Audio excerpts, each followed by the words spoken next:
Tous les jours, des biodéchets sont produits par les industries agroalimentaires et les collectivités, comme par exemple les restes de cantine ou de restaurants.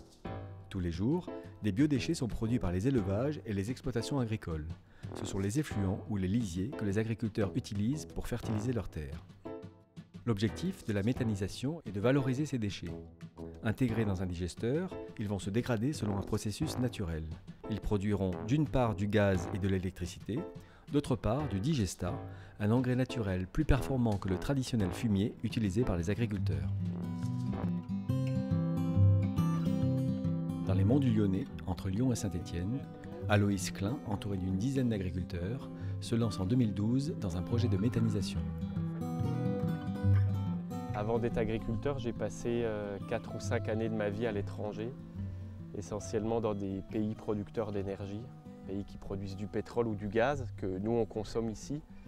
Et quand je suis rentré d'Afrique de l'Ouest et d'Amérique du Sud, je me suis dit tiens, comment à un moment donné je peux faire évoluer ce système qui n'est pas durable parce qu'en gros on a basé toutes nos économies et toute notre vie sur des énergies qui d'une part ne nous appartiennent pas, ils sont à des milliers de kilomètres de chez nous. Et mon activité d'élevage, quelque part, m'a permis d'apporter ma petite contribution à un modèle énergétique différent.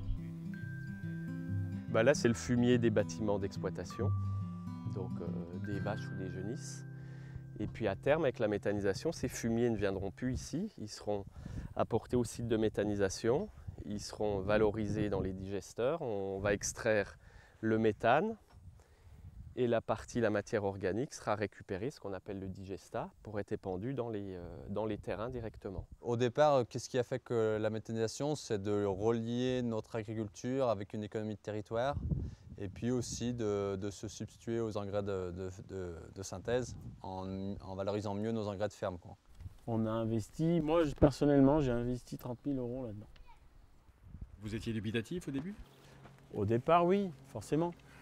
C'est la richesse d'une exploitation, le fumier. Avant, dans le passé, on jugeait l'exploitation, la richesse de l'exploitation au tas de fumier. Et du coup, se dire, on donne notre fumier.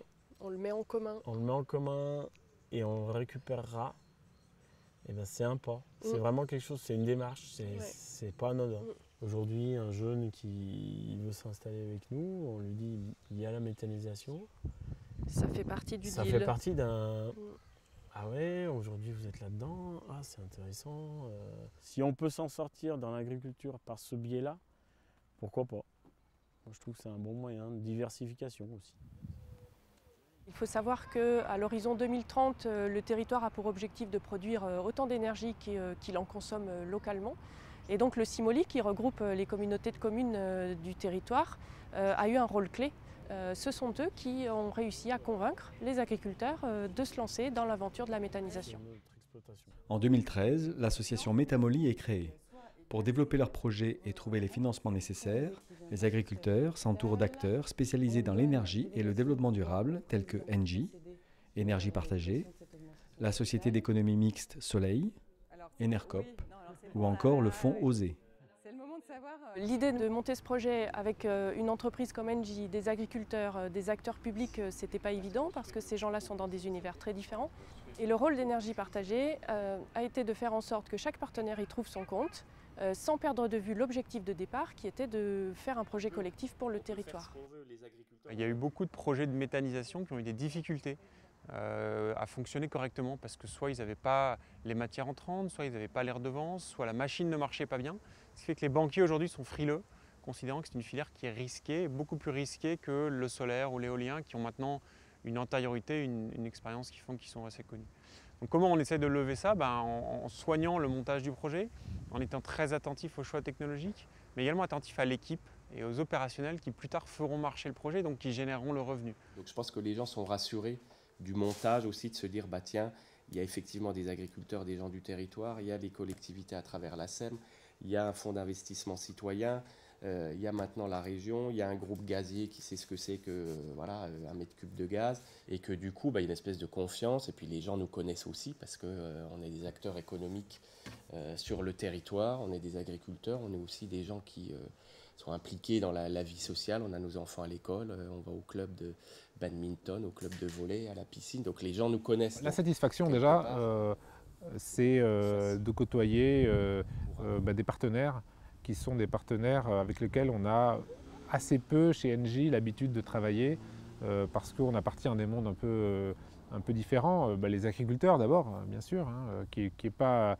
un monde avec lequel nous avons l'habitude de travailler, mais qui est un monde absolument passionnant. Enfin, moi j'ai découvert ce monde-là. Moi ce que je trouve aussi important par rapport à nos partenaires, c'est qu'ils nous laissent la place. Voilà, on est des paysans et en fait c'est nous qui portons le projet effectivement. Enfin, pour moi c'est bien quoi. Voilà, parce que quand on est confronté par exemple à Engie, au début on se dit ouais Engie ils vont venir, ils vont nous bouffer puis point barre quoi.